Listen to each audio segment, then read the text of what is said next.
कोयल की आवाज़ कितनी प्यारी लग रही है। मॉर्निंग में एकदम शांति होती है, किसी के काम नहीं चालू होते हैं, उठा पटक नहीं होता है, तो एकदम शांति होती है ना, बहुत अच्छा लगता है। और इस वक्त तो इतनी फ्रेश हवाएं भी चल रही होती है। वैसे तो मॉर्निंग भी जल्दी होने लग गई है, सुबह में 6 बजे पूरा उजाला हो जाता है, तो अब और ही अच्छा लगता है। अस्सलाम वालेकुम माय यूट्यूब फैमिली, कैसे हैं आप सब। उम्मीद है आप सब ठीक होंगे, खैरियत से होंगे। और काफ़ी दिनों से मैं व्लॉग है ना बराबर से नहीं डाल पा रही हूँ, इंशाल्लाह आगे से मैं बराबर से डालूँगी। आज का व्लॉग मैंने मॉर्निंग से शुरू की थी। तो हस्बैंड को ना 7 बजे तक के आज जाना था, तो मैं यहाँ पर उठी, थोड़ा नाश्ता वगैरह बनाना था। और जो थोड़े बहुत काम थे ना, मैं बनाने वाली थी डोसा, तो वो रात में ही मैंने सारी चीज़ें ना प्रिपेयर करके रख दी थी, पीस वीस के। बस मॉर्निंग में मुझे उठकर बनाना रहे। तो एक तरफ मैंने चाय बना ली हूँ और एक तरफ आलू रख दी हूँ। और ये क्लिप जो है ना रात की है। 3 कटोरी चावल ले ली हूँ और 1 कटोरी उड़द की दाल ली हूँ। दोनों को मिक्स करके भिगा दी थी, शाम को भिगाई थी, और अभी रात का वक्त है तो इसे मैंने पीस के ना रख दी हूँ। अब ये सुबह तक के जो इसमें थोड़ा सा खमीर उठ जाएगा और फिर हम लोग सुबह में बना लेंगे। तो यहाँ पर आलू वगैरह भी बॉईल हो चुके हैं। वैसे तो मैं आलू को बॉईल कुकर में करती हूँ ताकि जल्दी हो जाए, लेकिन बच्चों की छुट्टी है ना, तो फिर वो घर में रहकर अगर उठ गए ना तो इतना ज़्यादा परेशान करते हैं, ना मुझे वीडियो शूट करने देते हैं, ना एडिटिंग करने देते हैं, बहुत मुश्किल होती है। ना ही बाहर जाते हैं। अहमद थोड़ा बाहर जाता था तो अफीफ़ा किसी तरह से भी बिज़ी हो जाती थी, अब दोनों रहते हैं तो बहुत मस्ती करते हैं। तो बहरहाल यहाँ पर अभी मैंने देखे ये आलू मसाला बनाने के लिए मैंने तड़का दी हूँ ज़ीरे से। ज़ीरा और थोड़ी सी कड़ी लीफ डालेंगे, कड़ी पत्ता और प्याज को हल्का सा सॉफ्ट करके बस आलूओं को मैश करके इसमें ऐड कर देंगे। एकदम बारीक मैश नहीं करना है, थोड़े बहुत खड़े रहते ना तो अच्छे लगते हैं। उसके बाद मैंने नमक डाल दी हूँ, और जब मसाला भून रहे थे तब मैंने उसमें हल्दी भी डाली थी। कोतमीर डालकर मिक्स कर देंगे। ये हो गया, हमारा सब्ज़ी रेडी हो गई है। और चटनी वगैरह भी मैंने ना रात में ही पीस दी थी कि मॉर्निंग में पीसना ना पड़े, मैं तो मालूम है ना आवाज़ शोर शराबे से बच्चे उठ जाते हैं। तो यहाँ पर तड़का दे देंगे, वही ज़ीरा और राई, किसी से भी आप तड़का दे सकते हैं, कड़ी पत्ता। चटनी को तड़का देकर उतार दी हूँ। और अब हस्बैंड भी नहाकर रेडी होकर आ चुके हैं, तो बस अब यहाँ पर ना फटाफट से डोसा बना लूँगी। और इसकी कंसिस्टेंसी कितनी, देखिए कितनी अच्छी है, एकदम झाग झाग हो गया है। और अभी तो गर्मी का सीज़न है तो खमीर बहुत ही जल्दी से उठ जाता है। तो डोसा है ना पैन को अपने आप छोड़ता है, तो उसको जब तक कि वो गीला है उसमें उंगली नहीं करना है अच्छे से। जब वो नीचे से होने लगेगा ना तो पैन को अपने आप छोड़ने लग जाता है। ऊपर से तेल थोड़ा सा डालेंगे और फिर इसे निकालना शुरू करेंगे, वरना ना टूट जाते हैं। तो नाश्ता रेडी हो गया है और हस्बैंड अपना नाश्ता कर कर चले गए हैं।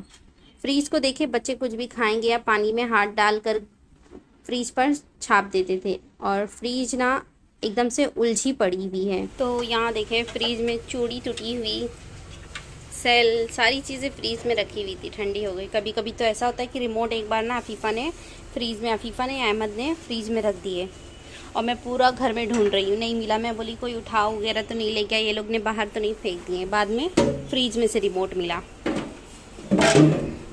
तो देखिए ये हटाएंगे ना कवर, तो ऐसे तो सारा क्लीन है, मगर मैं सोच रही हूँ एक बार धुल लूँ अच्छे से। तो सारे फ्रीज के ट्रे वगैरह धुलने से पहले मैं सोच रही हूँ यहाँ पर दूध रख देती हूँ गर्म होने। इसके बनाने हैं मुझे दही। गर्मियाँ हैं तो फ्रीज में दही रखी रहे तो अच्छा है, जब भी कुछ मन करे उसका लस्सी वगैरह बनाकर पी ली या फिर खाने के साथ सर्व कर सकते हैं। सामान पहले भी फ्रीज में कुछ नहीं था, लेकिन वो बिखरा पड़ा था, इस वजह से फ्रीज इतनी ज़्यादा भरी हुई लग रही थी। और अब क्लीन कर ली हूँ, उसके बाद सारे मैंने सामान यहाँ पर देखे रख दी हूँ, फिर भी फ्रीज पूरी खाली है। अब सब्जियाँ वगैरह लाएंगे हम लोग, फिर रखेंगे। दूध गर्म होके ना ठंडा हो गया, इतना कि उंगलियों को हल्का सा गर्म लगे, गुनगुना लगे। और दही यहाँ पर थी मेरे पास, तो मैंने क्या की हूँ ना, दही को पूरे फेंट ली हूँ, यानी कि फटा फटा हुआ नहीं रखी हूँ। और उसके बाद अब यहाँ पर हम ऐड कर देंगे मिल्क, और इसे रख देंगे दोपहर तक, तो ये आराम से ना जम जाएंगे। और ये फ्रीज़ में ना कुछ ब्रेड की पैकेट्स वगैरह निकली है, इसे मंगाते हैं तो आधा खाएंगे और आधा फ्रीज़ में रख देंगे। तो फ्रीज़ में रखने के बाद ये ठंडा होता है ना तो थोड़ा सा कड़क हो जाता था, तो फिर हम लोग खाते ही नहीं थे, उसको छोड़ देती थी। तो इसकी डेट वगैरह थी, तो मैं सोची इसे निकाल करना इसके ब्रेड क्रम्ब बना लेती हूँ, इनकी शेल्फ़ लाइफ भी बढ़ जाएगी। और बच्चों के लिए स्नैक्स नाश्ते वगैरह बनाने में ये काम आ जाएगा। अच्छा, तो जब ये फ्रीज़ वगैरह क्लीन की थी, ऊपर की कवर निकाली थी, तो उसके अंदर है ना, उसके पॉकेट्स में बहुत सारी पॉलीथीन निकली जो रमज़ान में इस्तेमाल हुई थी और ये ऐसे ही रखी हुई थी। तो मैं रमज़ान में फेंकती नहीं थी, जो भी फ्रोज़न आइटम खाली होता था ना, उसे मैं क्या करती थी, पॉलीथीन को उठाकर ना फ्रीज़ की पॉकेट में रख देती थी। उस वक्त टाइम तो होते नहीं थे कि मैं इसे क्लीन करूँ। तो अब उसे मैं क्लीन करने लगी हूँ। तो इसे या तो किसी भी लिक्विड डिटर्जेंट पानी में डालकर उसमें पॉलीथीन को डुबकी लगा लगा कर वॉश कर ले, या फिर इस तरह से स्पॉन्ज से क्लीन कर ले। इससे ना क्या है, दाग वगैरह कहीं लगे होंगे तो वो क्लीन हो जाएंगे। वैसे अगर कोई भी ड्राई चीज़ इसमें रखते हैं तो क्लीन करने की ज़रूरत नहीं पड़ती है, हम उसे दोबारा यूज़ कर सकते हैं। लेकिन इसमें मैंने फ्रोज़न आइटम रखी थी जिसकी वजह से पॉलीथीन गीली थी या फिर कुछ अंदर लगा हुआ था, तो उसे मैंने वैसे ही रख दी थी। तो अंदर थोड़े से फंगस वगैरह लग गए थे, देखिए इस तरह से। तो इसी वजह से क्लीन करना ज़रूरी है, या फिर जब निकालते हैं खाली हो जाए ना पॉलीथीन, उसी वक्त थोड़ा सा वॉश करके रख सकते हैं।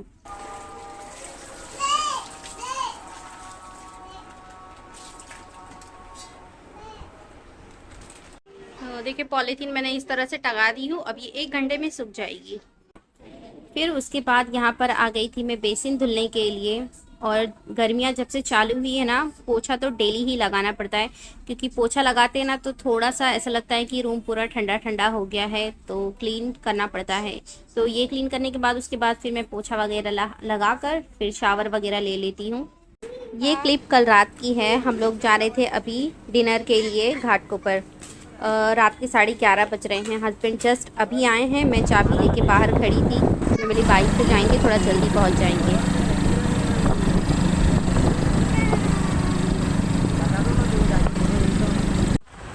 फाइनली 1 घंटे के सफ़र के बाद पहुंचे हम लोग यहाँ। सो गई, अभी उठेगी। इतना लंबा सफ़र करेगी तो सो ही जाएगी ना।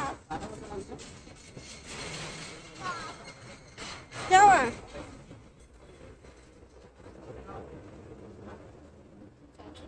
चलते रही रे, चल ना, तुम्हें वीडियो शूट कर रही हूँ।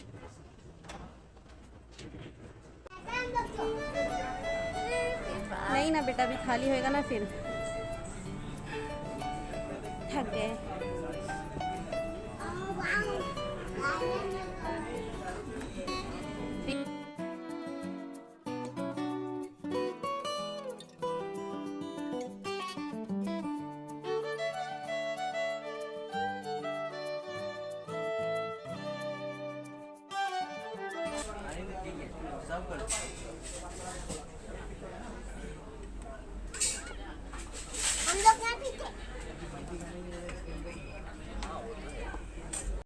डिनर माशाल्लाह से बहुत अच्छा था। और अब हम लोग जा रहे हैं। हम लोगों ने कब्ज़ा मंगाए थे, और पता नहीं कौन सा कब्ज़ा मंगाया था, उसके हस्बैंड ने मंगाया था। और क्या कहते हैं, उसका जो चिकन था ना बहुत ही मस्त था, और सूप भी बहुत ही बढ़िया टेस्ट था, यखनी टाइप का सूप था। बिल्ली बिल्ली, अभी कैट बोलना छोड़ दी, बिल्ली। उठा ले उसको, उठा ले।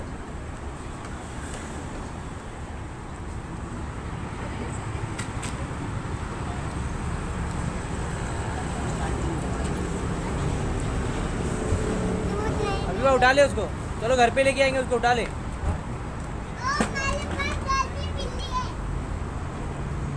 आ जाओ चलो।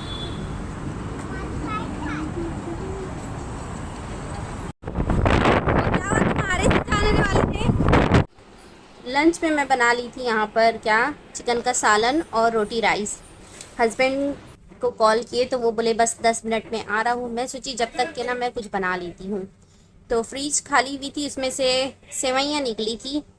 वो भी अभी की नहीं थी, वो पिछले साल की फ्रीज में कब से रखी हुई थी। थोड़ी थोड़ी उसमें से मैं बनाती थी, तो मैं सोची अब है ना उसको पूरी ही बना डालती हूँ, वरना फिर वो रखे ही रह जाएगी। और ये सेवइयों को ना बनाकर बाहर रख भी सकते हैं, स्टोर कर सकते हैं, ये बिल्कुल भी ख़राब नहीं होती है। तो बस चले शुरू करते हैं। यहाँ पर मैंने 2 पैन ले ली हूँ। वैसे तो सेवई सारी भुनी ही होती है, मगर मेरा दिल चाह रहा है मैं भून रही हूँ। आपका दिल चाहे ना भुने। तो सेवई को एक तरफ भून लेंगे, और एक तरफ यहाँ पर मैं चीनी रख देती हूँ चाशनी बनने के लिए। मेरा ख्याल है बचपन में आप सब लोगों ने बहुत खाई होती, क्योंकि मैं तो इसे बहुत खाती थी और ये मुझे पसंद भी बहुत थी। इस तरह की सूखी सेवई और कुरकुरी। ऐसे तो ये किराने की दुकान पर भी पहले मिलती थी, मगर अब शायद नहीं मिलती है। यहाँ पर मैंने 7 चम्मच यानी कि 7 टेबलस्पून चीनी ले ली हूँ और आधा कटोरी कुछ आया है। अब उसी कटोरी से मैंने आधा कटोरी पानी ली हूँ, लेकिन डालेंगे हम थोड़ा सा, क्योंकि हमें चाशनी एकदम लिक्विड फॉर्म में नहीं बनानी है, बस पिघल जाए इतना पानी डालना है और थोड़ा सा गीला रहे। अब यहाँ एक तरफ मैं सेवइयों को भून लूँगी। वैसे तो भुनी भी है तो भून ले, वरना दिल करे तो रहने दें। तो सेवइयाँ भून चुकी है, अब इन्हें उतार देंगे। फ्लेम मैंने बंद कर दी हूँ। अब चाशनी को इस गैस पर करूँगी। चीनी पिघल चुकी है और देखिए यहाँ पर चाशनी भी अच्छे से बन चुकी है। अगर आपको लगता है ना कि चाशनी ज़्यादा है तो थोड़ा सा हाई फ्लेम पर पका के थोड़ा सा कम कर लें, क्योंकि चाशनी अगर ज़्यादा होगी ना तो सेवइयाँ उसमें डूब कर ना सॉफ्ट होने लग जाएगी, और हमें बहुत ज़्यादा नहीं चाहिए। ऐसा कि चाशनी बस मिक्स करना है, तो पूरा ना फटाफट से मिक्स करेंगे। अगर स्टोर करना है तो फिर आप लोगों को ना ये पानी में बनाना होगा, लेकिन अगर खाने के लिए फ़ौरन खाने या पीने के लिए बना रहे हैं तो फिर मिल्क में बना सकते हैं, और इसी के साथ इसमें खोवा वगैरह सारी चीज़ें ना ऐड कर सकते हैं। सारी सेवइयाँ अच्छे से मिक्स हो गई है चाशनी में। अब इसके ऊपर मैंने थोड़ा सा ड्राई फ्रूट्स डाल दी हूँ, और यहाँ पर मेरे पास मावा था, ये भी ऐड कर देंगे और अच्छे से मिक्स कर लेंगे। इसे डिश आउट करने के लिए ये रेडी है, बस इसे मिक्स करना है। बाजू के गैस पे मैंने मिल्क भी गर्म कर ली थी, तो खाना वगैरह हो गया ना, उसके बाद मैं सोची आप लोगों को इसका वो दिखा देती। तो देखिए ये कितनी क्रिस्पी है, और ये अभी सेवई तो ठंडी हो गई है, तो जो चाशनी रहेगी वो थोड़ी सी जम जाएगी। इसे प्याले में डालना है और गरम गरम एकदम गरम गरम दूध ऊपर से इसके डालना है, तो ये आपकी एकदम मस्त वाली सेवई हो जाएगी। ये इतनी ज़्यादा पसंद आई थी ना घर में, मैं तो सोची थी कि ये काफ़ी दिन तक के चलेगी, मगर ये रात तक के ख़त्म हो गई थी।